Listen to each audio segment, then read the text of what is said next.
Balita ko, gagalaw na naman bukas ang presyo ng oil products. Good news ba o bad news? Sabi po ng Shell, Sea Oil at Clean Fuel, 2 piso ang rollback sa presyo ng kada litro ng gasolina. Abay, good news. Last week lang po, bumaba rin ito ng 20 sentimo.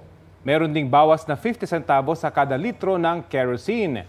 Pero para naman po sa ating mga tsuper, abay, bad news dahil tataas muli ang diesel. May dagdag po yan na 40 sentimo. Balita ko, may tututukan kayo tuwing 11 a.m. sa GTV. Alamin ang mahalagang balita at impormasyong dapat nyong malaman sa Balita Ko tuwing Lunes hanggang Biyernes. Mag-subscribe din sa GMA Integrated News sa YouTube. Sa mga kapuso abroad, maaari po kaming masubaybayan sa GMA Pinoy TV at www.gmanews.tv.